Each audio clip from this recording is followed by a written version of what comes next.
Air dingin bisa merusak otak kalau diminum pagi-pagi sebelum matahari naik. Di sebuah sore yang ramai di pasar Baghdad, seorang tabib keliling berdiri di tengah kerumunan sambil memegang gulungan kertas besar. Dengan suara lantang ia berkata, "Wahai warga Baghdad, jangan pernah minum air setelah makan, nanti perut kalian membeku." Orang-orang langsung riuh. Sebagian percaya, sebagian ragu. Dan seperti biasa, Abu Nawas yang baru selesai membeli roti lewat tepat di depan kerumunan itu. Tabib melihatnya dan langsung tersenyum licik. "Abu Nawas, engkau terkenal suka membantah segala hal dengan logika. Mari sini, buktikan bahwa ilmuku salah kalau kau memang mampu." Abu Nawas menatapnya sebentar, lalu menengok ke pasar yang panas dan penuh debu. "Engkau bilang perut bisa membeku?" tanya Abu Nawas tenang. "Benar," jawab sang tabib bangga. "Padahal cuaca Baghdad ini panas seperti tungku roti," gumam Abu Nawas sambil menggigit rotinya. Kerumunan mulai tertawa kecil. Abu Nawas kemudian mengambil kendi berisi air dari pedagang terdekat. Ia minum perlahan setelah menggigit roti. "Ini aku makan, lalu minum. Coba tunjukkan bagian mana dari perutku yang membeku," katanya sambil menepuk-nepuk perutnya.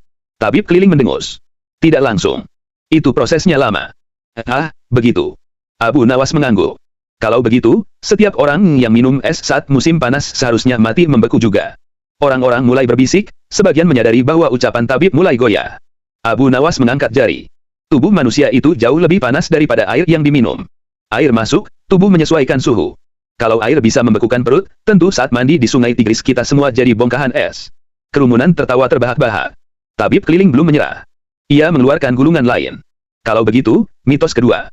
Jangan tidur setelah asyar, nanti akalnya dicabut setengah," serunya. Warga yang mendengarnya langsung mengangguk-angguk takut. Abu Nawas mengambil karpet kecil, meletakkannya, dan langsung berbaring. Ia bahkan pura-pura mendengkur hingga orang-orang terpingkal. "Astagfirullah. Abu Nawas. Akalmu akan berkurang," kata seorang ibu panik. Abu Nawas bangkit perlahan sambil berkedip jenaka. "Ibu, kalau akalku berkurang, bagaimana aku bisa bangun tepat saat kau memanggilku? Bahkan kucingku saja kadang tidak bangun kalau dipanggil." Orang-orang kembali tertawa. Ia mendekati tabib keliling dan berkata, "Kelelahan itu nyata. Orang bekerja seharian kadang butuh tidur sebentar. Bukan asyarnya yang jadi masalah, tapi pola hidupnya. Kalau tubuh butuh istirahat, tidur itu obat. Kalau tidak butuh, ya tidak usah. Sesederhana itu." Tabib berusaha mencari mitos lain untuk menyerang. "Kalau begitu, mitos ketiga. Jangan makan buah setelah makan nasi. Itu membuat perut membusuk." Abu Nawas mengambil buah kurma dari kantong pedagang. Buah masuk ke perut dan langsung membusuk. "Wah, berarti perut manusia lebih buruk dari keranjang pasar yang dibiarkan seharian." Ia melanjutkan, "Buah itu serat. Justru membantu menggerakkan makanan lain. Kalau buah membusuk dalam perut, orang-orang Baghdad seharusnya 10 kali lipat lebih sering sakit. Sedangkan kenyataannya, pedagang kurma ini masih hidup bertahun-tahun dan tiap hari makan kurma." Pedagang kurma mengangkat tangan dengan bangga, "Betul. Aku masih hidup." Kerumunan semakin ramai. Abu Nawas menghadap tabib keliling, menepuk bahunya lembut. "Wahai tabib, ilmu itu bukan suara keras, bukan tulisan panjang, bukan ancaman menakutkan. Ilmu itu bukti. Kalau ada sesuatu yang benar, tubuh manusia sendiri yang akan menunjukkannya." Tabib keliling tak bisa berkata apa-apa. Ia gulung semua kertasnya dan perlahan pergi, diikuti anak-anak yang mengejeknya sambil menirukan cara bicaranya. Abu Nawas kembali duduk sambil makan roti. Seorang pemuda bertanya, "Abu Nawas, bagaimana engkau bisa menjawab semua mitos itu?" Dengan wajah santai ia menjawab, "Gunakan logika, pengalaman, dan pengamatan. Kalau sesuatu tidak masuk akal, jangan ditelan mentah-mentah. Bahkan kalau itu datang dari orang yang mengaku paling pintar sekalipun. Termasuk aku." Pemuda itu manggut-manggut, dan kerumunan bubar sambil membahas jawaban Abu Nawas yang masuk akal sekaligus menggelitik. Beberapa hari setelah kejadian di pasar, nama Abu Nawas kembali menjadi bahan cerita. Kali ini, ia dipanggil ke rumah seorang saudagar kaya bernama Hilal. Di rumah itu sudah menunggu sekelompok orang yang tampak resah. "Abu Nawas," kata Hilal, "ada satu masalah besar di lingkungan kami. Orang-orang di sini percaya bahwa kipas angin yang menyala saat tidur bisa membuat orang meninggal karena paru-paru membeku. Banyak yang takut tidur malam, sampai begadang tiap hari." Abu Nawas memijat pelipisnya. "Paru-paru membeku. Di Baghdad yang panas seperti tungku roti." Tetangga Hilal mengangguk serius. "Benar. Angin yang berputar itu bisa membunuh perlahan." Abu Nawas bangkit dan meminta kipas angin yang dimaksud, sebuah alat kayu yang ditarik tali sehingga berputar. Ia duduk di bawahnya sambil tersenyum. "Aku akan duduk di sini. Kalau paru-paruku membeku, kalian boleh mengambil sandalku sebagai bukti." Kipas ditarik, baling-baling kayu berputar menerpa wajahnya. Abu Nawas duduk santai seperti sedang menikmati semilir angin sungai Tigris. 10 menit berlalu, 20 menit lewat, Abu Nawas masih bercakap-cakap dengan Hilal tanpa gejala apapun. "Wahai saudagar," kata Abu Nawas sambil menunjuk dadanya, "paru-paru itu organ hangat. Angin yang lewat hanya membuat kulit sejuk, bukan membekukan organ di dalam. Kalau angin bisa membekukan paru-paru, maka setiap nelayan yang tertiup angin laut semalaman sudah meninggal sejak dulu. Orang-orang saling pandang, dan mitos pertama hari itu runtuh. Belum sempat mereka bubar, masuklah seorang pemuda dengan wajah panik. Abu Nawas. Tolong. Istriku mual karena tadi makan semangka setelah minum susu kambing. Tetua kampung bilang itu racun. Kerumunan ikut panik. Hilal bahkan berdiri kaget. Abu Nawas bangkit, memegang dada pemuda itu. Tenang. Aku akan datang ke rumahmu. Di rumah pemuda itu, sang istri sedang duduk sambil memegangi perut, terlihat cemas tapi tidak benar-benar sakit. Abu Nawas bertanya, apa yang kau rasakan? Hanya penuh, seperti habis makan banyak, jawabnya. Ia mengangguk. Semangka banyak air, susu kambing mengenyangkan. Kalau dimakan bersamaan, perut kaget, bukan keracunan. Sama seperti membaca gulungan hukum sambil makan kurma, bukan racun, hanya membuat kepala penuh. Abu Nawas mengambil semangka sisa dan minum seteguk susu kambing di hadapan mereka. Kalau benar kombinasi ini racun, aku sudah terbaring sebelum kalian sempat memanggil tabib. Pemuda itu lega, istrinya tertawa, dan orang-orang mulai mengerti bahwa banyak rasa takut lahir dari kata-kata, bukan kenyataan. Belum selesai, seorang ibu tua datang membawa cucunya yang memegangi kepala. Abu Nawas. Tolong jelaskan ini. Katanya mandi malam bisa membuat rematik. Cucuku mandi setelah bermain pasir dan sekarang kepalanya pusing. Abu Nawas menatap si cucu. Kau pusing karena berlarian seharian, bukan karena mandi malam. Rematik itu penyakit sendi. Air tidak merasuk ke tulang hanya karena kau mandi setelah matahari terbenam. Kalau iya, para penjaga malam yang sering kehujanan seharusnya tak bisa bergerak lagi. Ibu tua itu mengangguk pelan, mulai tersadar. Namun suara lain tiba-tiba muncul dari belakang rumah. Kalau begitu, Abu Nawas. Bagaimana dengan mitos bahwa kalau makan sambil berdiri, makanan turun ke kaki? Abu Nawas sampai terbatuk menahan tawa. Ia kemudian berdiri sambil makan kurma. Aku makan sambil berdiri. Apakah kalian melihat kurma keluar dari ujung kakiku? Orang-orang meledak tertawa. Ia menambahkan, makanan itu masuk ke lambung, bukan ke tumit. Berdiri atau duduk hanya memengaruhi sopan santun, bukan anatomi tubuh. Kalau makanan bisa turun ke kaki, manusia adalah kendi, bukan manusia. Setiap jawaban Abu Nawas terdengar logis, ringan, dan begitu dekat dengan kehidupan sehari-hari sehingga orang-orang yang awalnya gugup kini terlihat lega. Sepanjang sore itu, satu persatu mitos yang selama bertahun-tahun dipercaya warga kampung runtuh hanya dengan akal sehat dan sedikit kelucuan dari mulut Abu Nawas. Dan kampung itu untuk pertama kalinya tidur dengan tenang, tanpa takut kipas angin, tanpa takut semangka dan susu, tanpa takut mandi malam, dan tanpa membayangkan makanan meluncur ke kaki. Keesokan harinya, kabar tentang Abu Nawas yang membantah mitos kesehatan sehari-hari, menyebar begitu cepat sampai terdengar oleh seorang pejabat kota bernama Kadi Fathul. Ia merasa resah karena istrinya terobsesi pada satu mitos aneh, bahwa air dingin bisa merusak otak kalau diminum pagi-pagi sebelum matahari naik. Kadi lalu memanggil Abu Nawas datang ke rumahnya. Saat tiba, Abu Nawas melihat istri Kadi duduk tegang sambil menatap kendi air seolah kendi itu makhluk berbahaya. Abu Nawas, kata Kadi, tolong jelaskan pada istriku bahwa minum air dingin pagi-pagi bukanlah cara tercepat menuju kebodohan. Istri Kadi menatap Abu Nawas penuh harap dan takut. Katanya otak bisa mengecil, Abu Nawas. Orang-orang bilang air dingin itu membuat syaraf membeku. Abu Nawas mengamati kendi itu. Ia menyentuhnya. Hangat. Ini air dari sumur yang terkena matahari semalaman. Tidak dingin, hanya sejuk. Namun tetap saja, gumam sang istri. Abu Nawas mengambil gelas, minum seteguk, lalu tersenyum. Coba lihat wajahku, apakah tiba-tiba aku lupa siapa aku? Istri Kadi menggeleng. Kalau air dingin bisa mengecilkan otak, lanjut Abu Nawas, maka para nelayan yang sibuk sejak subuh, minum air sungai yang jauh lebih dingin, pasti sudah tidak bisa membedakan mana ikan dan mana batu. Para pelayan tertawa kecil. Istri Kadi akhirnya ikut tersenyum, mitos itu pun luruh. Baru saja persoalan selesai, seorang lelaki muda melompat masuk ke halaman sambil membawa bayam dan telur. Abu Nawas. Tolong aku. Istriku menolak makan bayam dan telur bersamaan karena katanya bisa jadi racun. Abu Nawas mengerjapkan mata, menatap campuran sayur dan telur itu. Racun. Kalau begitu, separuh pedagang nasi di Baghdad seharusnya sudah tumbang, karena banyak sekali yang mencampur keduanya. Lelaki itu tampak ragu. Tapi ada yang bilang panas tubuh menjadi kacau. Abu Nawas mengangkat daun bayam dan sebutir telur. Bayam itu sayur yang ringan. Telur itu sumber tenaga. Menggabungkannya hanya membuat makanan lengkap, bukan menciptakan ramuan kematian. Untuk meyakinkan, Abu Nawas mengambil panci kecil di dapur Kadi, memasak bayam dan telur jadi satu masakan sederhana, lalu memakannya langsung. Kalau aku pingsan, jangan khawatir, paling aku kenyang terlalu cepat.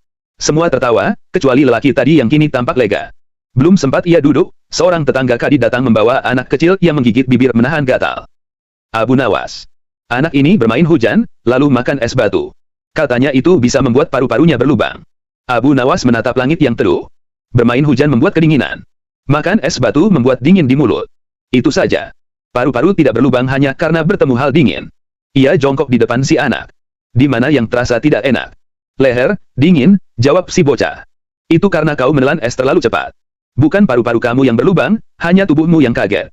Untuk menunjukkan sederhananya, Abu Nawas meminta segenggam es dari dapur, menggigit beberapa potong, lalu berkata, "Aku masih bernapas, bukan?" Kadi hampir tersedak menahan tawa. Seorang wanita muda yang ikut menonton tiba-tiba mengangkat tangan. Kalau begitu, Abu Nawas, bagaimana dengan mitos bahwa memotong kuku malam hari bisa mengundang nasib buruk? Anakku takut sekali melakukannya. Abu Nawas menatap jari-jarinya sendiri. Nasib buruk datang dari perbuatan buruk, bukan dari kuku. Tapi orang tua dulu bilang begitu. Itu karena dulu malam gelap. Memotong kuku sulit, bisa melukai diri sendiri. Luka membuat infeksi. Maka dianggap nasib buruk. Kini ada lampu. Yang buruk hanyalah cara berpikir yang terlalu gelap. Wanita itu menyungging senyum malu-malu, merasa baru saja menemukan logika sederhana yang tak pernah terpikir. Ketika mereka mulai bubar, Kadi berkata, "Abu Nawas, bagaimana engkau bisa menjawab semua itu dengan tenang?"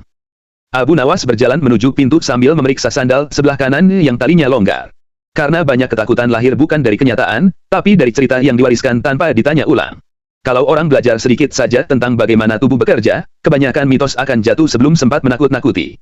Kadi mengangguk sambil tersenyum puas. Di luar, warga sudah berkumpul lagi, seolah menunggu giliran menguji akal sehat Abu Nawas yang hari itu bekerja lebih keras dari tabib manapun di Baghdad.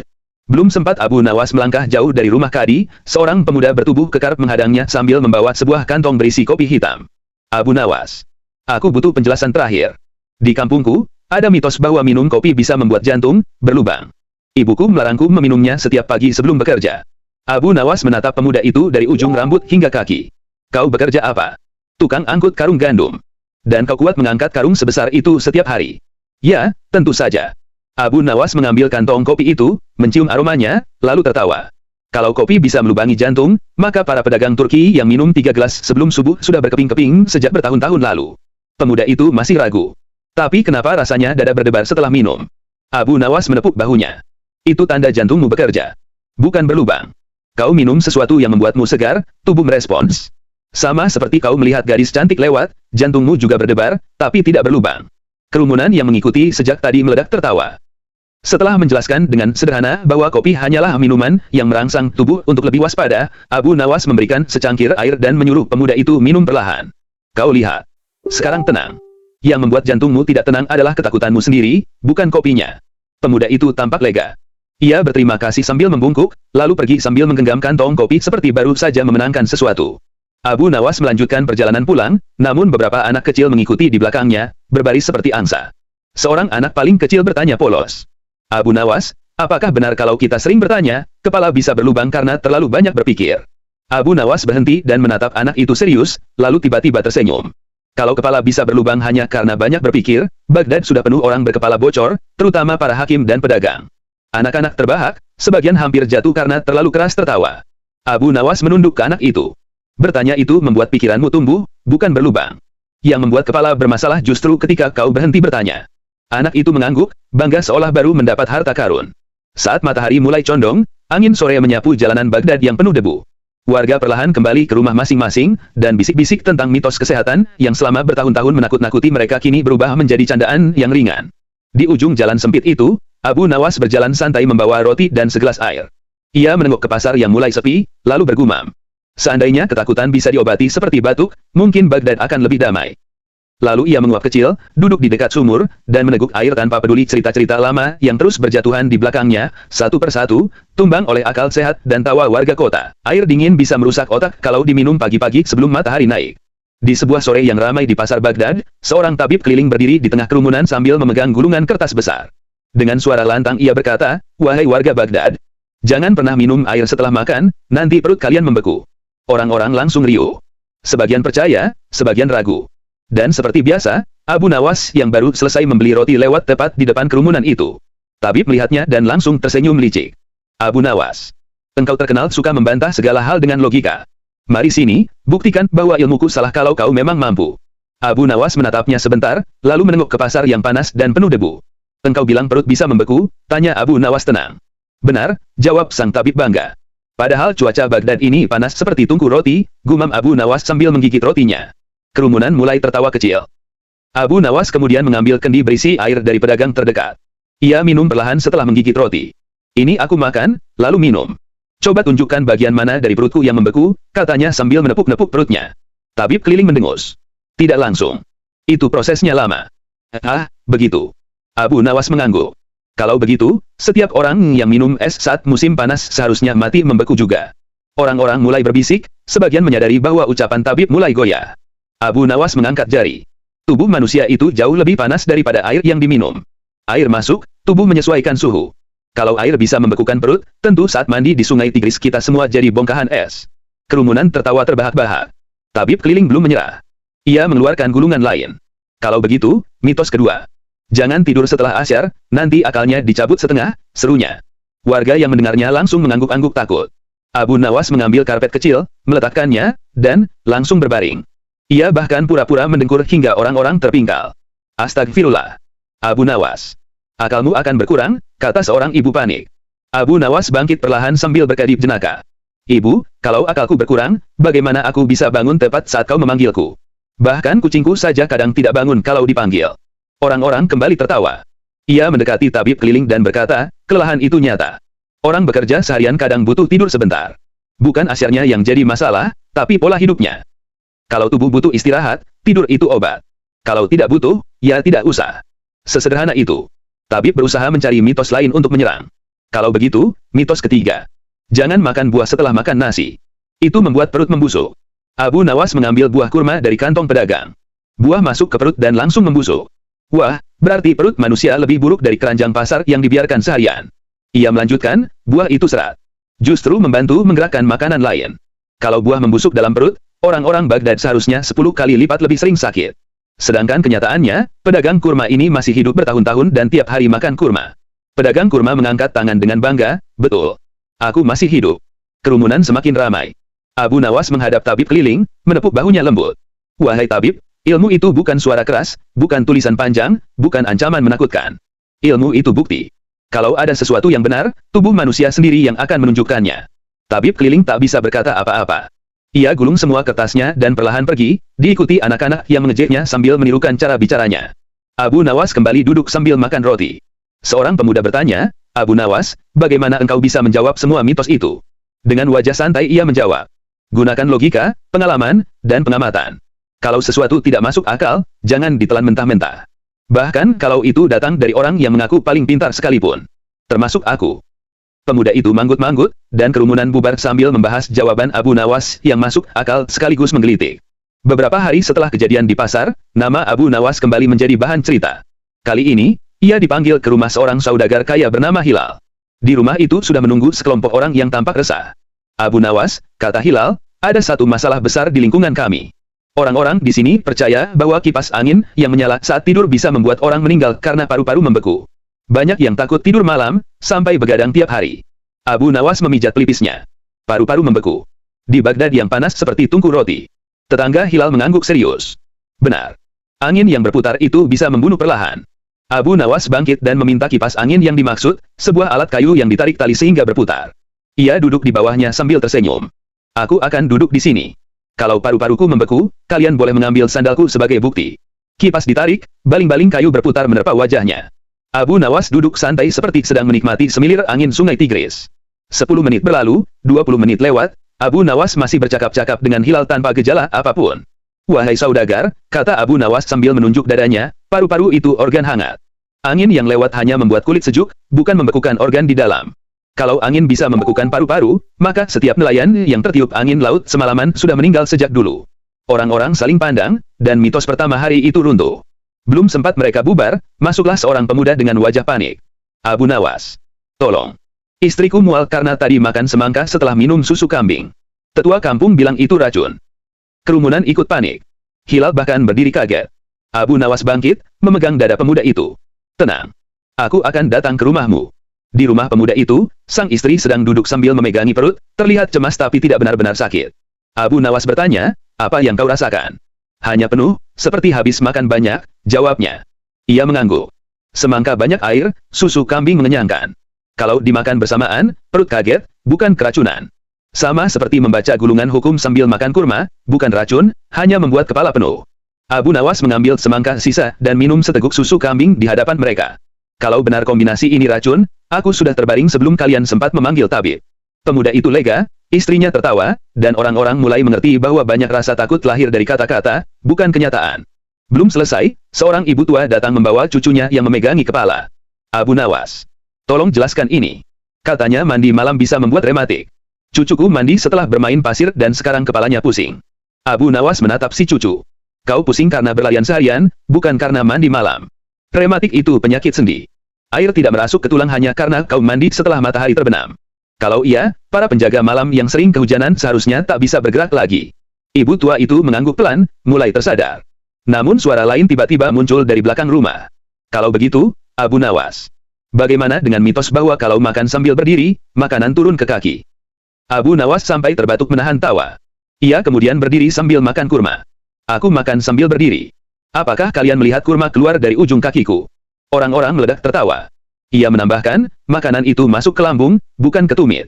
Berdiri atau duduk hanya memengaruhi sopan santun, bukan anatomi tubuh. Kalau makanan bisa turun ke kaki, manusia adalah kendi, bukan manusia. Setiap jawaban Abu Nawas terdengar logis, ringan, dan begitu dekat dengan kehidupan sehari-hari sehingga orang-orang yang awalnya gugup kini terlihat lega.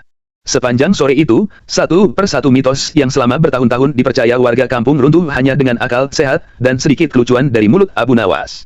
Dan kampung itu untuk pertama kalinya tidur dengan tenang, tanpa takut kipas angin, tanpa takut semangka dan susu, tanpa takut mandi malam, dan tanpa membayangkan makanan meluncur ke kaki. Keesokan harinya, kabar tentang Abu Nawas yang membantah mitos kesehatan sehari-hari, menyebar begitu cepat sampai terdengar oleh seorang pejabat kota bernama Kadi Fathul. Ia merasa resah karena istrinya terobsesi pada satu mitos aneh, bahwa air dingin bisa merusak otak kalau diminum pagi-pagi sebelum matahari naik. Kadi lalu memanggil Abu Nawas datang ke rumahnya. Saat tiba, Abu Nawas melihat istri Kadi duduk tegang sambil menatap kendi air seolah kendi itu makhluk berbahaya. Abu Nawas, kata Kadi, tolong jelaskan pada istriku bahwa minum air dingin pagi-pagi bukanlah cara tercepat menuju kebodohan. Istri Kadi menatap Abu Nawas penuh harap dan takut. Katanya otak bisa mengecil, Abu Nawas. Orang-orang bilang air dingin itu membuat syaraf membeku. Abu Nawas mengamati kendi itu.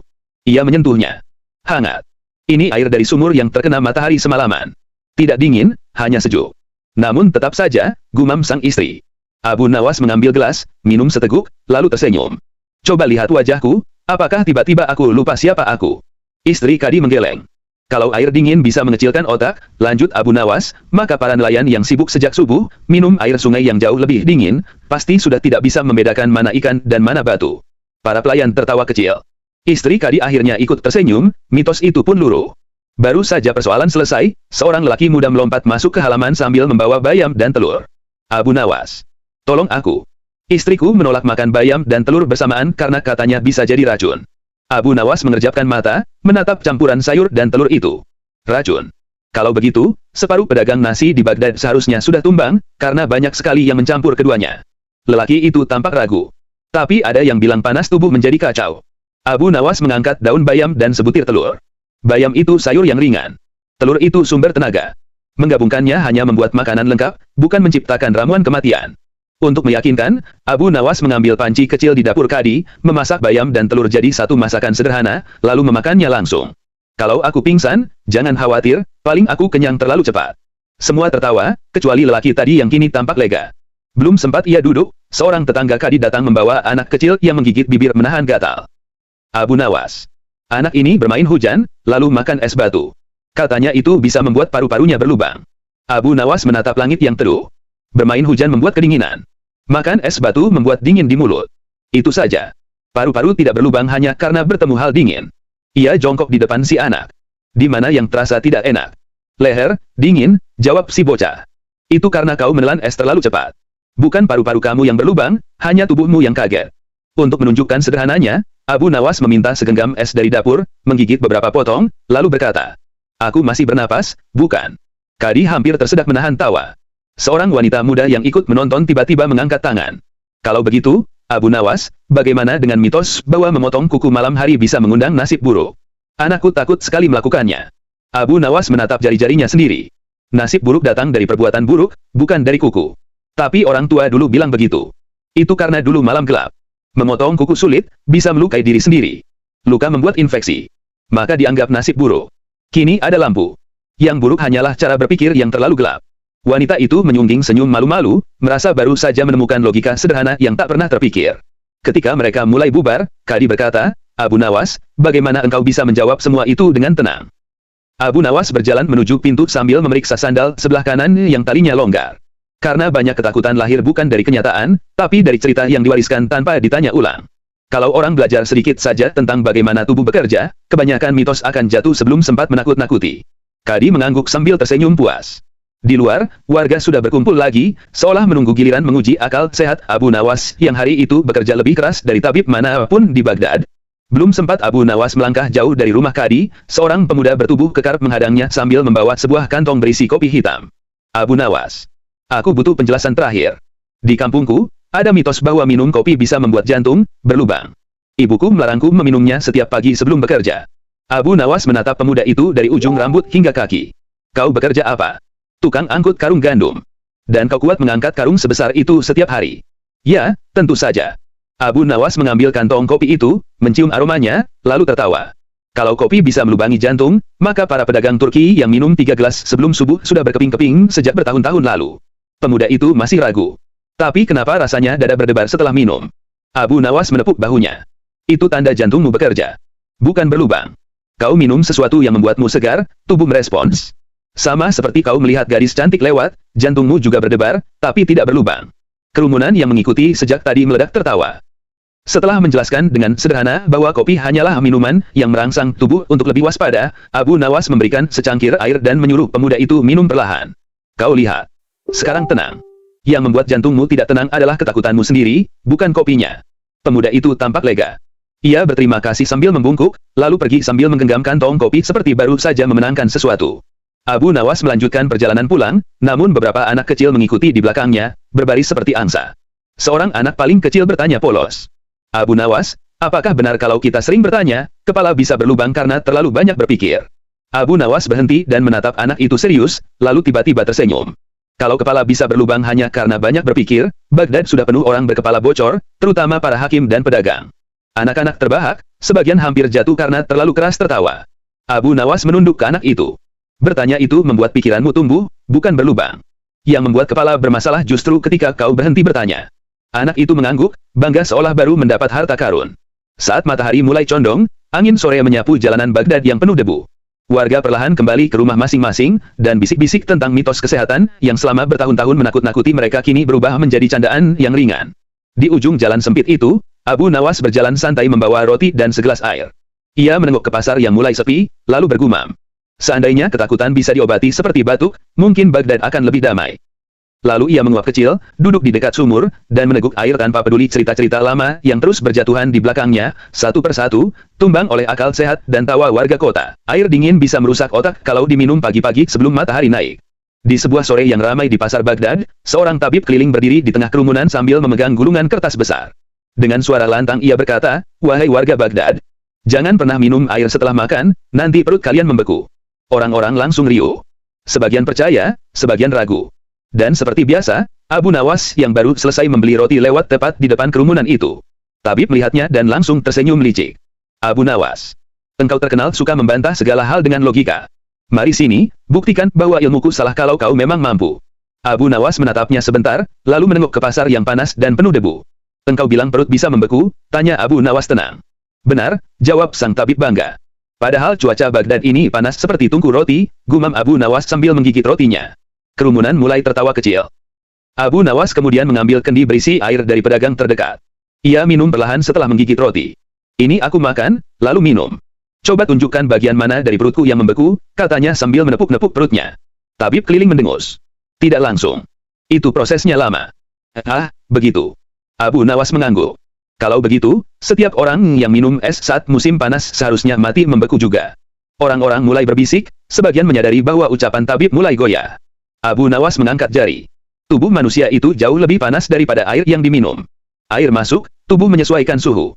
Kalau air bisa membekukan perut, tentu saat mandi di sungai Tigris kita semua jadi bongkahan es. Kerumunan tertawa terbahak-bahak. Tabib keliling belum menyerah. Ia mengeluarkan gulungan lain. Kalau begitu, mitos kedua. Jangan tidur setelah asyar, nanti akalnya dicabut setengah, serunya. Warga yang mendengarnya langsung mengangguk-angguk takut. Abu Nawas mengambil karpet kecil, meletakkannya, dan langsung berbaring. Ia bahkan pura-pura mendengkur hingga orang-orang terpingkal. Astagfirullah. Abu Nawas. Akalmu akan berkurang, kata seorang ibu panik. Abu Nawas bangkit perlahan sambil berkedip jenaka. Ibu, kalau akalku berkurang, bagaimana aku bisa bangun tepat saat kau memanggilku? Bahkan kucingku saja kadang tidak bangun kalau dipanggil. Orang-orang kembali tertawa. Ia mendekati tabib keliling dan berkata, kelelahan itu nyata.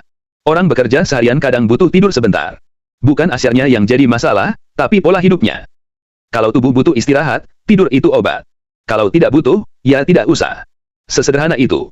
Tabib berusaha mencari mitos lain untuk menyerang. Kalau begitu, mitos ketiga. Jangan makan buah setelah makan nasi. Itu membuat perut membusuk. Abu Nawas mengambil buah kurma dari kantong pedagang. Buah masuk ke perut dan langsung membusuk. Wah, berarti perut manusia lebih buruk dari keranjang pasar yang dibiarkan seharian. Ia melanjutkan, buah itu serat.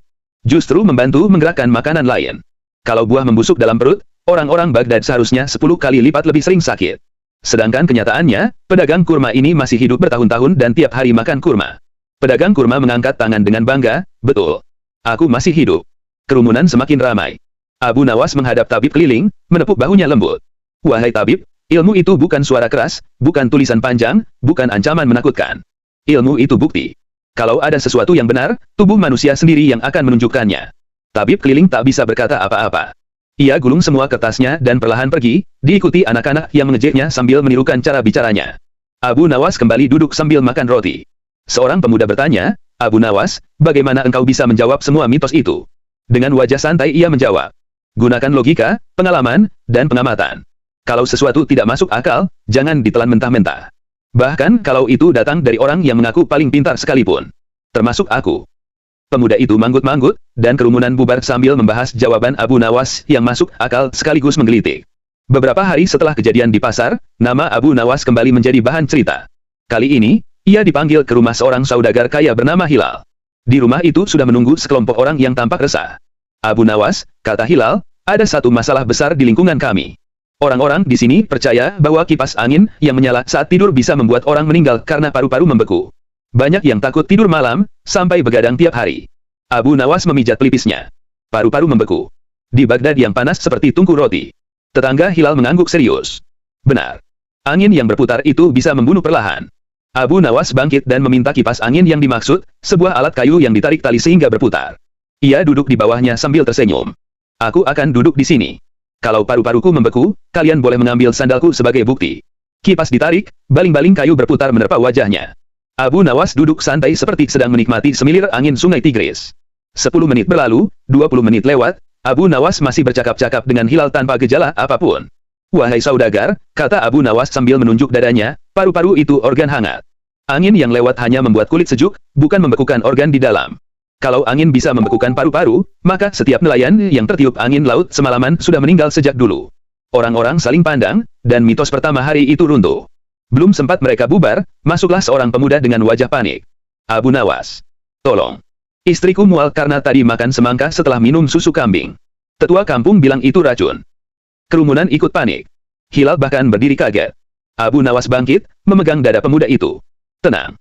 Aku akan datang ke rumahmu. Di rumah pemuda itu, sang istri sedang duduk sambil memegangi perut, terlihat cemas tapi tidak benar-benar sakit. Abu Nawas bertanya, apa yang kau rasakan?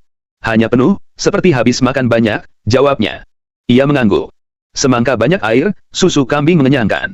Kalau dimakan bersamaan, perut kaget, bukan keracunan. Sama seperti membaca gulungan hukum sambil makan kurma, bukan racun, hanya membuat kepala penuh. Abu Nawas mengambil semangka sisa dan minum seteguk susu kambing di hadapan mereka. Kalau benar kombinasi ini racun, aku sudah terbaring sebelum kalian sempat memanggil tabib. Pemuda itu lega, istrinya tertawa, dan orang-orang mulai mengerti bahwa banyak rasa takut lahir dari kata-kata, bukan kenyataan. Belum selesai, seorang ibu tua datang membawa cucunya yang memegangi kepala. Abu Nawas. Tolong jelaskan ini. Katanya mandi malam bisa membuat rematik. Cucuku mandi setelah bermain pasir dan sekarang kepalanya pusing. Abu Nawas menatap si cucu. Kau pusing karena berlarian seharian, bukan karena mandi malam. Rematik itu penyakit sendi. Air tidak merasuk ke tulang hanya karena kau mandi setelah matahari terbenam. Kalau iya, para penjaga malam yang sering kehujanan seharusnya tak bisa bergerak lagi. Ibu tua itu mengangguk pelan, mulai tersadar. Namun suara lain tiba-tiba muncul dari belakang rumah. Kalau begitu, Abu Nawas. Bagaimana dengan mitos bahwa kalau makan sambil berdiri, makanan turun ke kaki? Abu Nawas sampai terbatuk menahan tawa. Ia kemudian berdiri sambil makan kurma. Aku makan sambil berdiri. Apakah kalian melihat kurma keluar dari ujung kakiku? Orang-orang meledak tertawa. Ia menambahkan, makanan itu masuk ke lambung, bukan ke tumit. Berdiri atau duduk hanya memengaruhi sopan santun, bukan anatomi tubuh. Kalau makanan bisa turun ke kaki, manusia adalah kendi, bukan manusia. Setiap jawaban Abu Nawas terdengar logis, ringan, dan begitu dekat dengan kehidupan sehari-hari sehingga orang-orang yang awalnya gugup kini terlihat lega. Sepanjang sore itu, satu persatu mitos yang selama bertahun-tahun dipercaya warga kampung runtuh hanya dengan akal sehat dan sedikit kelucuan dari mulut Abu Nawas. Dan kampung itu untuk pertama kalinya tidur dengan tenang, tanpa takut kipas angin, tanpa takut semangka dan susu, tanpa takut mandi malam, dan tanpa membayangkan makanan meluncur ke kaki. Keesokan harinya, kabar tentang Abu Nawas yang membantah mitos kesehatan sehari-hari menyebar begitu cepat sampai terdengar oleh seorang pejabat kota bernama Kadi Fathul. Ia merasa resah karena istrinya terobsesi pada satu mitos aneh, bahwa air dingin bisa merusak otak kalau diminum pagi-pagi sebelum matahari naik. Kadi lalu memanggil Abu Nawas datang ke rumahnya. Saat tiba, Abu Nawas melihat istri Kadi duduk tegang sambil menatap kendi air seolah kendi itu makhluk berbahaya. Abu Nawas, kata Kadi, tolong jelaskan pada istriku bahwa minum air dingin pagi-pagi bukanlah cara tercepat menuju kebodohan. Istri Kadi menatap Abu Nawas penuh harap dan takut. Katanya otak bisa mengecil, Abu Nawas. Orang-orang bilang air dingin itu membuat syaraf membeku. Abu Nawas mengamati kendi itu. Ia menyentuhnya. Hangat. Ini air dari sumur yang terkena matahari semalaman. Tidak dingin, hanya sejuk. Namun tetap saja, gumam sang istri. Abu Nawas mengambil gelas, minum seteguk, lalu tersenyum. Coba lihat wajahku, apakah tiba-tiba aku lupa siapa aku? Istri Kadi menggeleng. Kalau air dingin bisa mengecilkan otak, lanjut Abu Nawas, maka para nelayan yang sibuk sejak subuh, minum air sungai yang jauh lebih dingin, pasti sudah tidak bisa membedakan mana ikan dan mana batu. Para pelayan tertawa kecil. Istri Kadi akhirnya ikut tersenyum, mitos itu pun luruh. Baru saja persoalan selesai, seorang laki muda melompat masuk ke halaman sambil membawa bayam dan telur. Abu Nawas. Tolong aku. Istriku menolak makan bayam dan telur bersamaan karena katanya bisa jadi racun.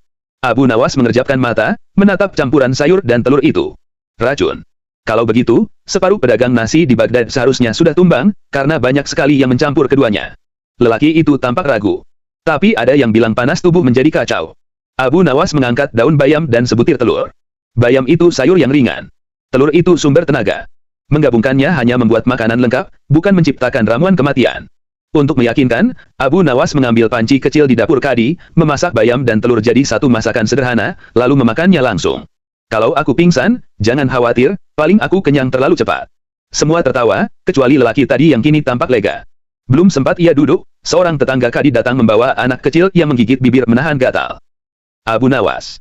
Anak ini bermain hujan, lalu makan es batu. Katanya itu bisa membuat paru-parunya berlubang. Abu Nawas menatap langit yang teduh.